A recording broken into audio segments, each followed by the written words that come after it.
and welcome to City Breaks London, Episode 5. I'm Marion Jones, linguist, teacher. Guess I'm slowly turning into a podcaster, perhaps? Although my family do rather off-puttingly still call it Mum talking to herself. Anyway, we're on Episode 5 of London. We've left the eastern side of the city, temporarily at least. St Paul's, the City of London, the Tower, that sort of thing. And we're coming west to Westminster, in fact, where we're going to linger for not one but 2 episodes, because I think both Westminster Abbey and the Palace of Westminster, or the Houses of Parliament, deserve an episode each. So today then, Westminster Abbey, where you can see over 1,000 years of English history. The church in which all the coronations which have taken place in the last 1,000 years have been conducted. That's every single English monarch, barring Edward V, who, as you may know, was never crowned because Uncle Richard usurped his role, made himself king instead, and Edward VIII, who, as you may also know, was never crowned because he chose instead to marry an American divorcee, Mrs Simpson. The British Parliament in the 1930s having said no, certainly not, he could not do both. So he abdicated, and the coronation which did take place was that of his younger brother George, who became George VI, father of our present Queen, Elizabeth. So Westminster Abbey really is one of those buildings which has English/British history oozing out of it in all directions. It also serves, I think, as a symbol of the connection between church and state. The Houses of Parliament are just next door, and while people generally say that St Paul's is London's church, I think we'd all agree that Westminster Abbey is the nation's church. And I'm sure you'll see why when I list in a minute some of the very many national celebrations and mourning events which have taken place there. So, the plan for the episode then, a little bit of history, focusing particularly on some of the interesting stories of things that have actually happened within those walls, and a rundown of the main things there are to see if you go on a visit, perhaps decide not to take a guided tour and would just like to look round by yourself.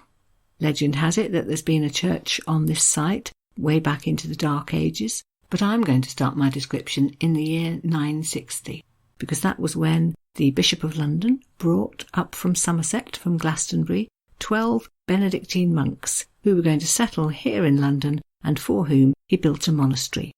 That, I think, is why the building ever since has been called Westminster Abbey, as opposed to anything cathedral. I'm sitting recording this, as it happens, about 2 miles from the centre of Glastonbury, and I can tell you that, barring the pop festival, we don't make the national headlines very often. So to hear that it was 12 monks from just up the road who founded this wonderful abbey made me rather proud. Moving on a little bit to 1042, and to the time of one Edward the Confessor, who was the king who really had the vision to turn this abbey into a splendid new cathedral. Edward, you see, had made a promise to the Pope. He was going off on a pilgrimage to Rome, but as the time drew near, he began to get twitchy about actually going.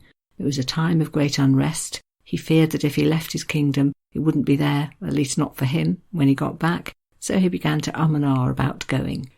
Fortunately for him, the Pope did sort of see his point of view and agreed that he would absolve him of his vow, agree that Edward needn't actually visit Rome, but in return he should found a church in honour of St Peter in London, and this Edward agreed to do, and he decided to build it onto the site of the monastery.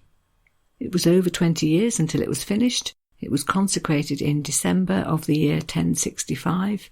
Sadly, Edward by this stage was too ill to attend the ceremony, and in fact he died just a few days afterwards. But he was buried just in front of the high altar. That was by no means the end of Edward's reputation. He had been known as a very holy man, and in fact in 1161 he was sainted. If we fast forward nearly 2 centuries, we come to the reign of Henry III, who really revered Edward the Confessor and decided that he would build a new abbey in his honour and put inside it a shrine for Edward's body. A very new Gothic-style building went up with its lovely, slender, pointed arches, and Edward's remains were duly buried in a shrine just behind the high altar, right in the centre of the new church. I always feel slightly sorry for Henry III, having built this beautiful church, because historians seem to agree that it was the only one good thing he ever did. Here, for example, is the historian Robert Lacey on the subject. gazing up at the vaulted arches of Westminster Abbey, one can see that Henry III had fine taste in architecture, but his judgment was poor when it came to just about everything else. So the new church was consecrated in 1269, Edward's body duly moved inside, but work continued right up until the year 1272, when Henry died, and that's when the work stopped. So for the period after that, what there actually was on this site was most of a new Gothic building attached to the Norman nave of Edward's original church, which must have looked slightly odd. In 1503, Henry VII decided to do his bit, and he added one of the parts that people most like to visit today, known as the Lady Chapel. In the reign of his son, Henry VIII, of course, many monasteries and churches suffered a terrible fate, dissolution and all of that, but in fact Westminster Abbey does seem to have more or less survived. The explanation given in the Abbey's own guidebook is that this was perhaps because it had such close connections with the royals, and that Henry, having been crowned there himself and planning for his offspring to be crowned there too, perhaps left it alone. There was a turbulent period, though, because England lurched back and forth between Catholicism and Protestantism under Henry's various offspring, Edward, Mary, Elizabeth. The monks all disappeared at one point, returned at another, and things weren't a great deal better in the following century because of the Civil War, when Puritans, who were opposed to anything very Catholic, smashed altars in many churches, including here, and removed some of the religious imagery. And the other period of history when the Abbey came under threat was during World War II, when it was bomb-damaged, but did survive, and in the 1960s a major restoration was undertaken. Okay, so that's a very quick romp through the main periods of history, but what's much more important and interesting, I think, is to hear some of the stories of things that have happened in this building over the centuries. As ever, there's far, far more to say than we really have time for, so I've picked out a few particular incidents which I'd like to describe, hopefully in enough detail to give you the chance to really be able to imagine them as you are walking round the building. So let's start by going right back to 1066 for the coronation of William the Conqueror. Newly arrived in England, of course, it was decided that he would be crowned in Westminster Abbey on Christmas Day. He and many of his Norman knights were inside, possibly slightly nervous, aware that they were taking over a country and that not everybody might like that, and suddenly something happened which made them really nervous. Ironically, it was shouts from people outside calling out, "Vivat Rex, long live the king," but it was so loud that they assumed that trouble might be brewing, so they all rushed out of the cathedral, rampaged round the area, set fire to things. The whole thing descended into chaos. We have an eyewitness report from the time written by a historian known as Orderic Vitalis, and let me read some of what he had to say about this. As the fire spread rapidly through the houses, the people who had been rejoicing in the church were thrown into confusion, and a crowd of men and women of every rank and status, compelled by this disaster, rushed out of the church. Only the bishops and clergy, along with the monks, stayed, terrified, in front of the altar, and only just managed to complete the consecration rite over the king, who was trembling violently. Nearly everyone else ran towards the raging fire, some to fight bravely against the force of the flames, but more hoping to grab loot for themselves amid such great confusion. The English, believing there was a plot behind something so completely unlooked for, were extremely angry, and afterwards held the Normans in suspicion, judging them treacherous. 4 centuries or so later, there was a little scene which played out in the Abbey, which you may find sounds familiar because Shakespeare put it into one of his plays. Henry IV was at prayer in the Abbey when he collapsed and was carried out into the abbot's quarter next door, where he fell asleep. People were very worried about him, but in fact he woke up a bit later to find his son, Prince Henry, or you might know him as Prince Hal if you've read Shakespeare's Henry IV, Part 1 or Part 2. Anyway, Henry was just trying on the crown for size. His father, quite aware that perhaps his son had decided he was dead and he would make himself king forthwith, had words to say about this, and in Shakespeare's words, the reply was, "Sir, to mine and all men's judgment, you seem dead to the world.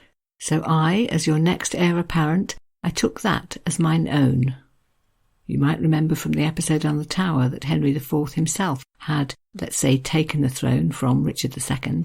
He'd always felt a bit guilty about this, and so when his son told him that he had taken his crown, he replied, "What right could you have to the crown when I have none?" And then there was much drama and pageantry in 1509 for the double coronation of Henry VIII and his queen, Catherine of Aragon. This was written up in great detail by a number of scribes, including one Edward Hall, who tells us that Henry was resplendent in crimson velvet, trimmed with ermine, and a gold jacket, sparkling with diamonds and rubies and emeralds and pearls. Quite a sight he was. Edward Hall, for example, wrote, "The features of his body, his goodly personage, his amiable visage, princely countenance, with the noble qualities of his royal estate, to every man known, needs no rehearsal, considering that for lack of cunning I cannot express the gifts of grace and of nature that God has endowed him with."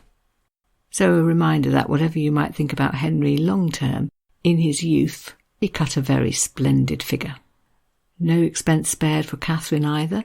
She arrived at the Abbey in a carriage pulled by 2 white horses, decorated with cloth of gold.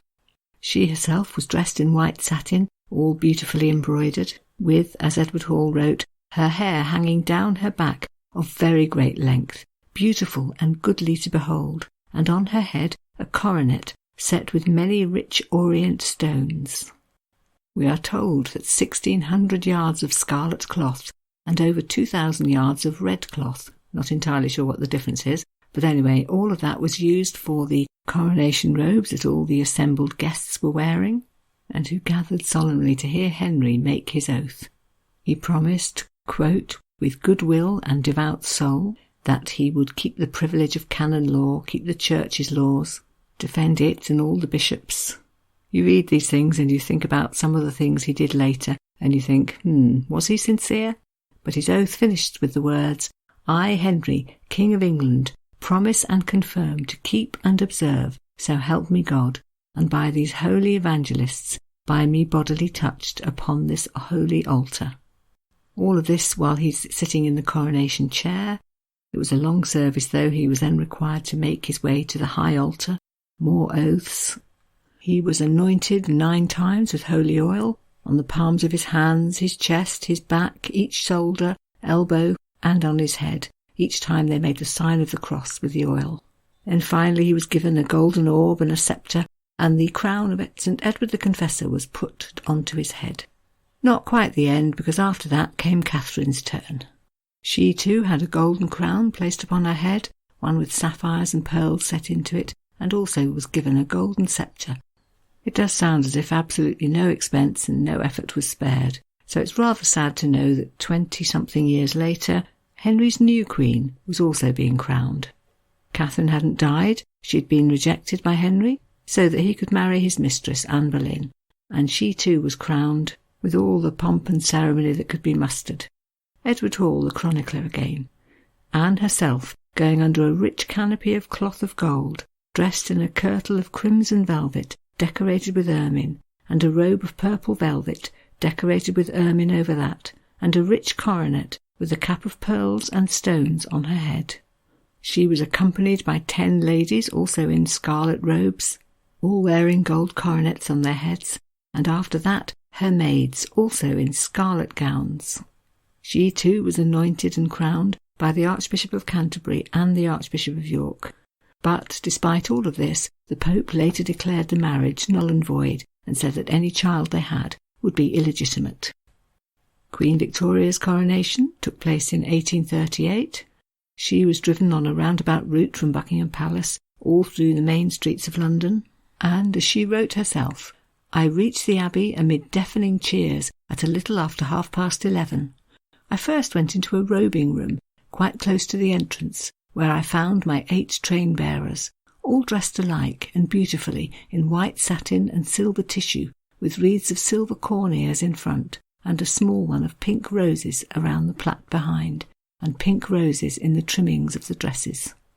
The service lasted a truly impressive 5 hours, culminating in a significant moment which again Queen Victoria herself described.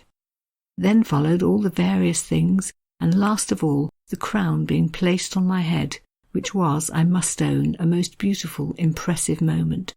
All the peers and peeresses put on their coronets at the same instant.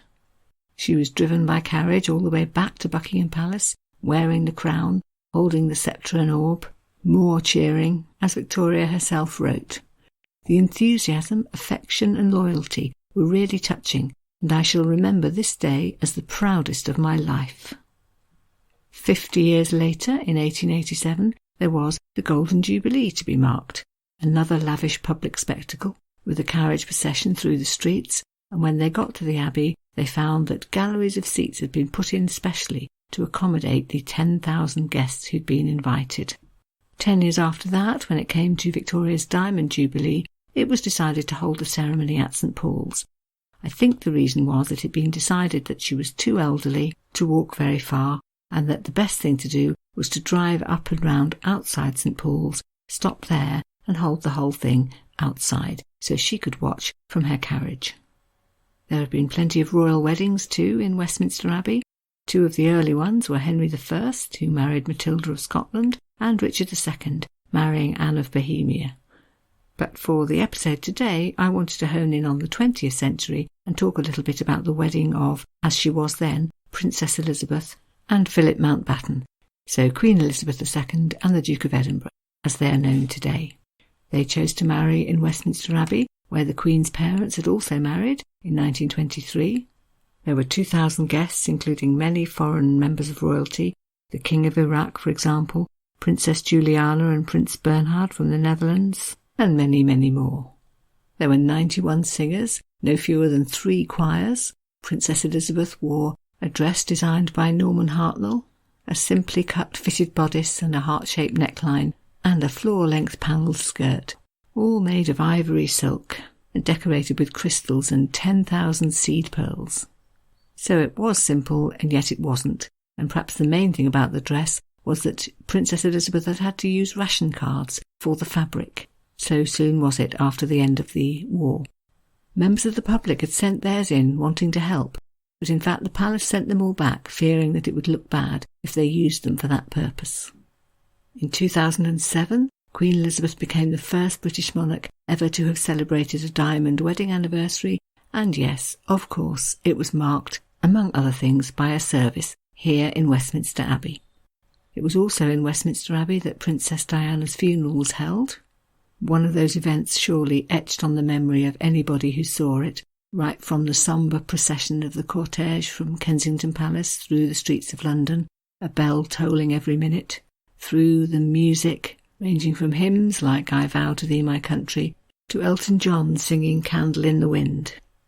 Both Diana's sisters gave readings. Her brother Earl Spencer gave a tribute, which ended memorably with the words, "Above all, we give thanks for the life of a woman I am so proud to be able to call my sister, the unique, the complex, the extraordinary and irreplaceable Diana, whose beauty, both internal and external, will never be extinguished from our minds." Not much more than a decade later, Diana's son, Prince William, had his wedding there, marrying Catherine Middleton. I, William Arthur Philip Louis, take thee, Catherine Elizabeth, to my wedded wife. The hymns included Love Divine or Love's Excelling, and Jerusalem, and, of course, the national anthem. There was Elgar's Pomp and Circumstance March. There were the bells of the Abbey ringing out. A special arrangement comprising, apparently, 5,040 changes, and 1 million or more people lining the streets to catch a glimpse of the couple. So that's another example of Westminster Abbey right at the heart of the nation's story. There were all kinds of symbols on the day, which had their origins in history, and just to mention one, in the bride's bouquet was a little sprig of myrtle, with a link right back to Queen Victoria. Queen Victoria had had a sprig of myrtle in her own bouquet, and it had been planted afterwards and grown into a tree, and tradition has it that a sprig from that bush will be included in the bouquet of royal brides. Also, as for so many royal brides before her, the bouquet which she had carried was placed at some point later in the day on the grave of the unknown warrior at Westminster Abbey. So, again and again, history resurfaces in London's most famous buildings. If you go on a visit then, what exactly should you be looking out for? It is one of those places that you could spend days getting to know, so it's quite useful to know what are the main things that I might spot on the map and keep a lookout for on the way round. And I think really they would be the nave and the choir, the shrine of Edward the Confessor, Henry VII's Lady Chapel, and Poets' Corner. So, to go through those one at a time, if you come in the west door, you'll be in the nave, right by the tomb of the unknown warrior. Come back to that in a minute. Then you can walk through the choir, which is the church within the church, if you like, the place where the monks used to worship, and a place today where, for 8 choral services a week, the choir sit. The choir being made up of 12 men and 24 boys from the Westminster Abbey Choir School, which is apparently the only choir school left in the UK. In the middle of the building you'll find St Edward the Confessor's Chapel, which has Edward's body inside it, just as Henry III had decided it should be, although it's not true to say that it's been undisturbed ever since then, because, as the guidebook itself explains, quote, during the preparations for the coronation of James II in 1685, one of the workmen put a scaffolding pole through the coffin. A curious choirman, Charles Taylor, investigated and pulled out a cross on a chain. It was given to the king, who gave it to the Pope, but its whereabouts today are unknown. Clustered round King Edward's shrine, you can find the graves of 9 more kings and queens and have a look at their effigies. So there's Henry III, there's his son Edward I and Queen Eleanor, there's also Edward III and Queen Philippa, Richard II and his wife Queen Anne, and Henry V and his French wife Catherine de Valois. There are lots of stories surrounding all of those, but I'm just going to pick out a couple to retell here. And the first one concerns the tomb of Edward I, which in 1774 was opened. I'm not sure why, but the Abbey's own guidebook does explain what this revealed. Quote, the king was seen lying in a Purbeck marble coffin, wrapped in a waxed linen cloth, his head covered with a cloth of crimson sarcenet, a fine, soft fabric. In his right hand was a sceptre, in his left a rod decorated with green enamel oak leaves and with a dove on top. On his head was a gilt crown. He was measured and found to be 6 feet 2 inches, which was very tall for those days, hence his nickname, Edward Longshanks. In the same guidebook is some information on King Richard II.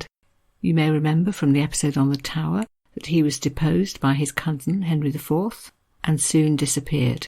It's believed he was murdered in Pontefract Castle in Yorkshire. He was buried in Hertfordshire, but 13 years after that, Henry V, so Henry IV's son, perhaps in a fit of guilt, had Richard's body brought to the Abbey so that he could be buried there beside his wife. And there's a rather gruesome story attached to that, also told in the guidebook.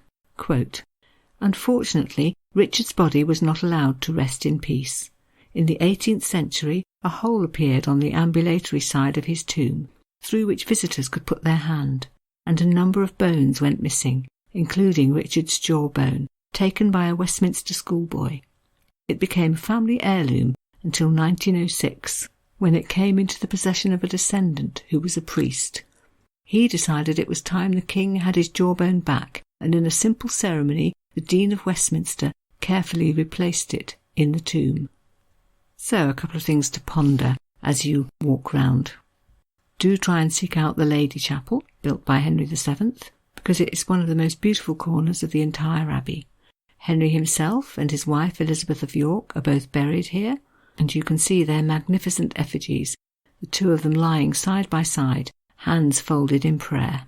And just nearby, you can see ornate tombs belonging to Elizabeth I and Mary Queen of Scots, the Scottish cousin who was executed on Elizabeth's orders.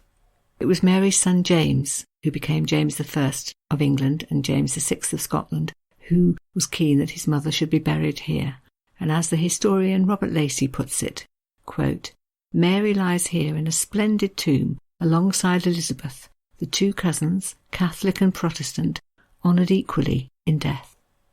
Moving round a little further, you come to a section of the Abbey known as Innocence Corner, because it's where a number of very young royal children have been buried.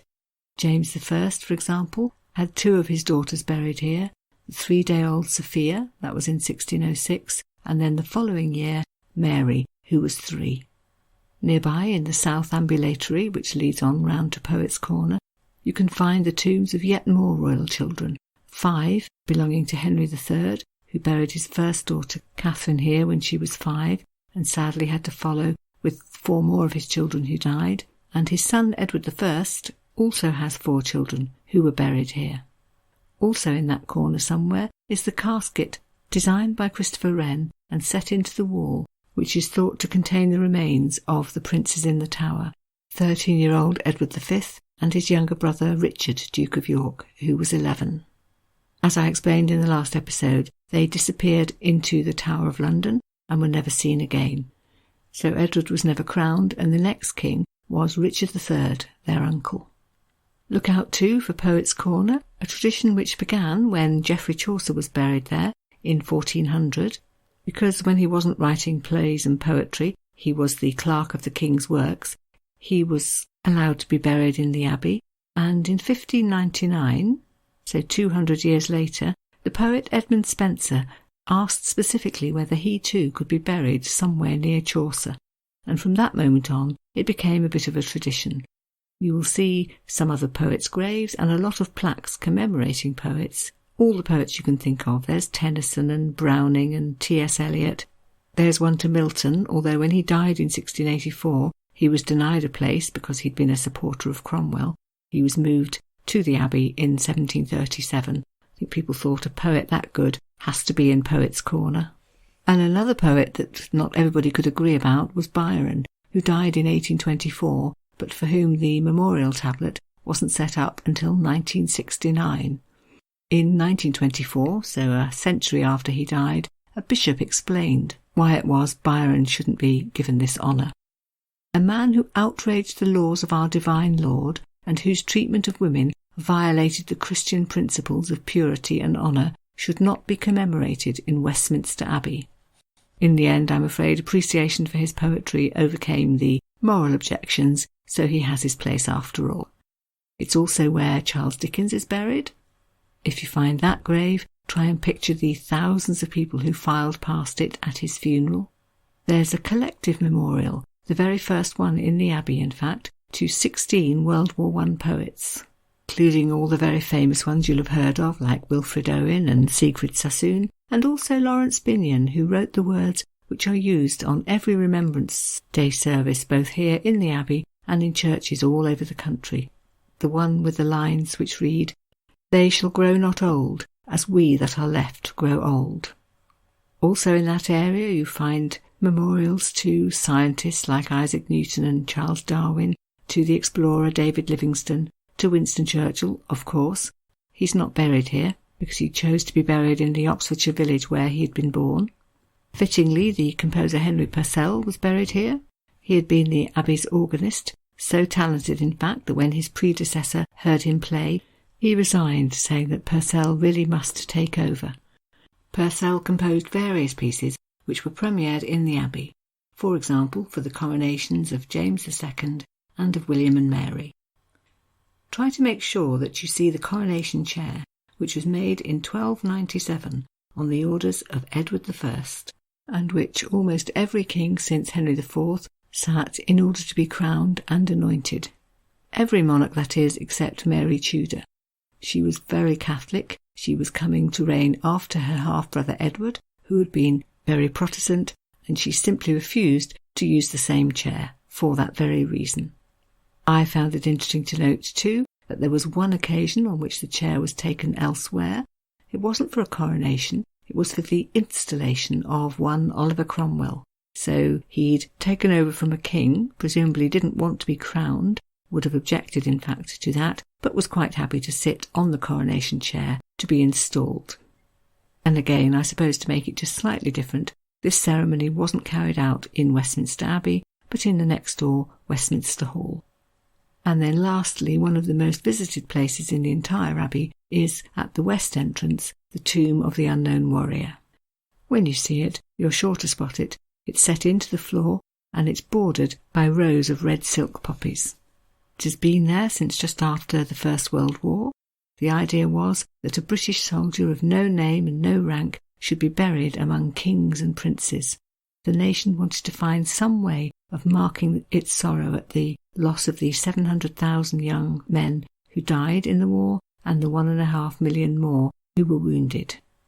This body was going to represent them all, and it was going to be a focus for the mourning and remembrance of all their friends and family. 2 years after the war had ended, in 1920, soldiers were sent to the 4 main battlefields, the Somme and Arras and so on, and one body was dug up from each one. They were all taken to a chapel in Flanders, where an officer chose one at random, which was going to be the one to be transported back to Britain. It was put into a coffin made of oak from Hampton Court Palace, and then taken by warship across the English Channel to Dover. The historian Robert Lacey describes the journey of the train onto which the coffin was loaded through southern England as follows.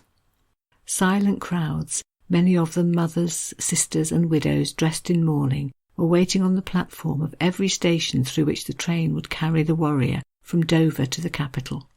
In the London suburbs, wrote one reporter, there were scores of homes with back doors flung wide, light flooding out, and in the garden figures of men, women and children gazing at the great lighted train rushing past. The day chosen was the 11th of November 1920, because that was the anniversary of the armistice, or the end of the war, and on that day the unknown warrior was borne on a gun carriage drawn by 6 black horses to Westminster Abbey. The last bit of the procession was along Whitehall, where they stopped at the newly built cenotaph, which was unveiled that very day by King George V. Then it was taken on through the Abbey, where 100 holders of the Victoria Cross were lined up, and it was eventually laid to rest in earth brought from France, in, as the guidebook puts it, quote, soil on which so many of Britain's troops had given up their lives. Part of the inscription on it reads as follows: Beneath this stone rests the body of a great British warrior, unknown by name or rank, brought from France to lie among the most illustrious of the land, and buried here on Armistice Day, 11th of November, 1920, in the presence of His Majesty, King George V. You may remember that in November 2020, amid all the shutdowns of the COVID pandemic, the Queen made a point of visiting this grave on the 100th anniversary, so the 11th of November 2020.